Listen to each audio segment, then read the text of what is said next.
Hi and welcome to my channel. For those of you new, my name is Dave and I work in financial services. And these videos are a mixture and journey towards my development towards financial freedom.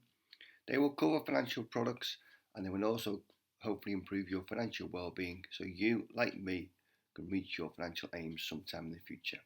Now let's get into this latest video. So this video is about my self-invested personal pension plan for a review of the month of May 2022. For those new, the plan is for annual growth of 10%, dividends during the year of £4,000 and a year-end portfolio value of £120,000. Start of May, the portfolio was worth £95,755. At the end of May, it was worth £94,947, a loss in the month of £808.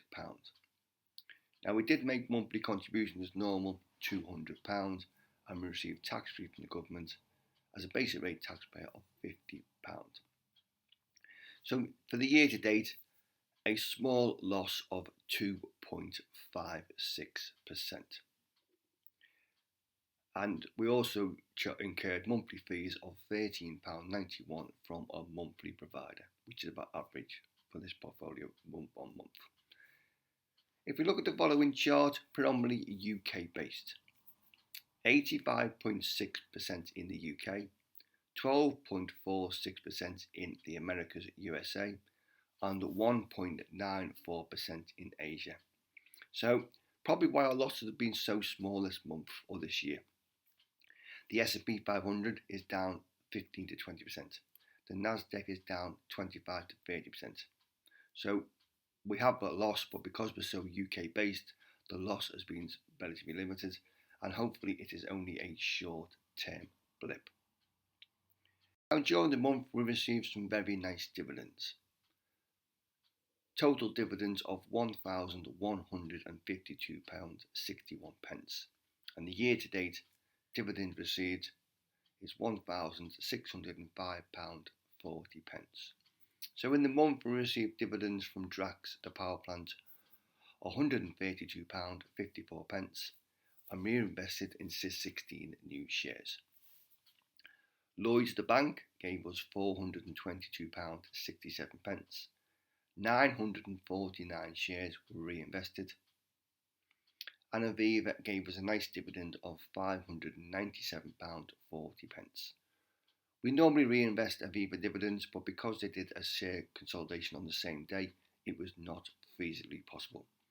But we intend to reinvest some dividends at the start of June on a monthly regular investment day because it's cheaper for charges. It will charge us £1.50 to buy additional shares.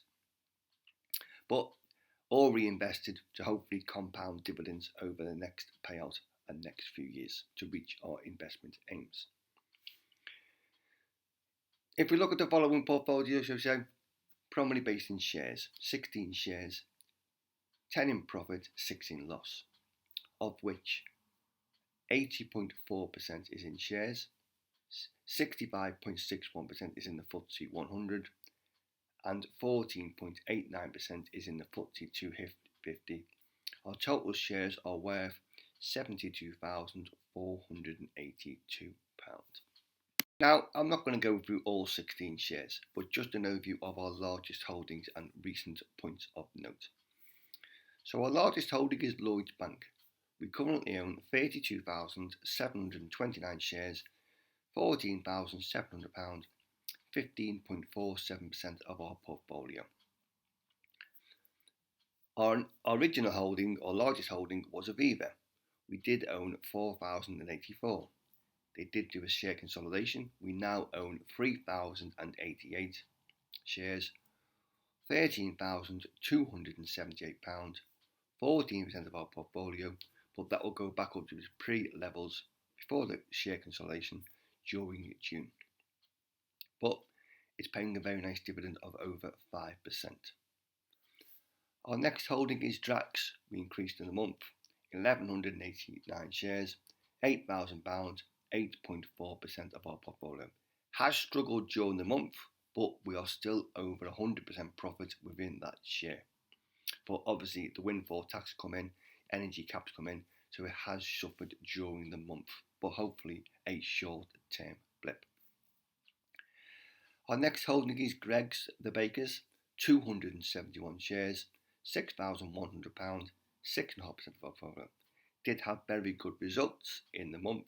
Trading figures were very good, but it was affected because of inflation charges and costs of running the business, wages, supplies, etc.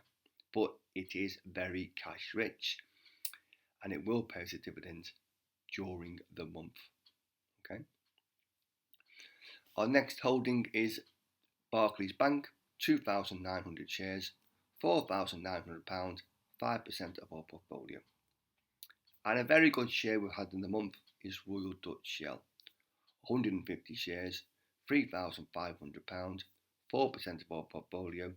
Oil seems to be going through record prices month on month, very cash rich. Okay, subject to an energy tax or a windfall tax, but it is paying a very good quarterly dividend.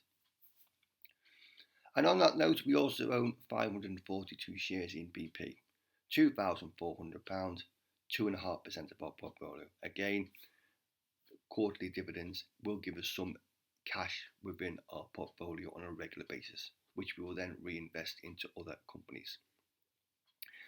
And another share that has struggled recently is JD Sports, 2,500 shares, £3,100, 3% of our portfolio, but it will hopefully produce very good results at the start of June. Very cash rich, but it has been affected with the long-standing chief executive leaving, and it is in a transition phase, but it has been buying other companies. It is very cash rich, but will it be affected by consumer restriction in spending moving forwards? Now, other shares we own, shall we say, Card Factory. Okay, we own AG Bar, the drinks retailer. We own John Menzies, which has just been agreed by the takeover, so hopefully we put £1,000 in, it's given us £1,500 back, so a 50% profit, and that will be completed in the next few months, and that will be reinvested into one of our existing holdings. And then during the month, we increased one of our shares, Legal & General. We bought 108 shares, £300, but it was done because it is giving a very good yield, currently around about 6.5% to 7%, and it will pay a very nice dividend during the start of June. Okay, so 16 shares, some very good performers, some shares that have struggled lately, but all long-term buys and holds, giving us a very good dividend, say £1,152 dividends in the month. Now, moving on to the funds. At the moment, we currently own 6 funds, 4 in profit, 2 in loss. Makes up 19.66% of our portfolio, and the funds values are worth £18,760. So a quick overview of where the holdings are.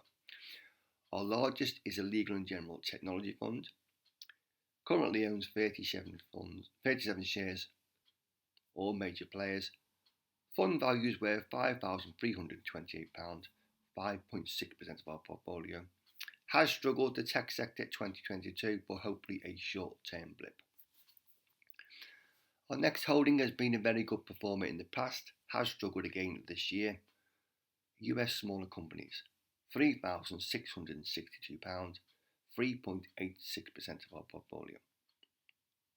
Our next holding is slightly selective, Ballygifford Positive Change, £3,200, 3.38% of our portfolio, was showing a very nice profit. A very small number of select companies, but all good long-term players.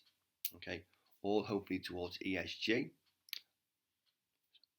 but it's done for diversification, and hopefully that will be a very popular sector in future years. Our next holding is a Lindsell Train UK equity. Again, struggled lately, but it has an excellent track record over the last 10 to 15 years. Roughly £2,500, 2.6% of our portfolio, but it's been given returns of about 10% for the last 10 to 15 years, so it's bought for its track record, and it was bought by numerous companies within the FTSE 100. Our next holding is a global growth fund, £2,000, 2% of our portfolio nearly, but it was bought for diversification across numerous sectors because we were so predominantly UK based. And then our final holding is a UK smaller companies.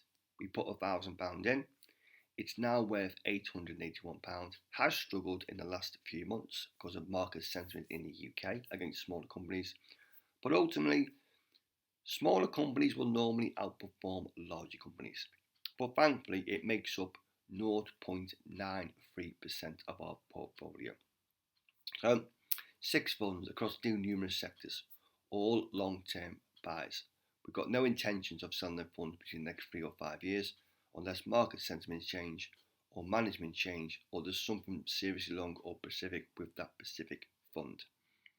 And hopefully across our funds, across our shares, it will give us the objectives: 10% year-on-year growth, annual dividends of £4,000, and hopefully we will reach our year-end value as we've highlighted at the start of the video. Remember, it's not a get-rich-quick scheme. These are my own personal opinions. There are some good funds, there are bad funds, but it's just going to show the reasons why I hold these funds, I hold these shares towards my investing objectives. Remember, if you like the videos, smash the like button, subscribe to the channel, and we'll see you again soon.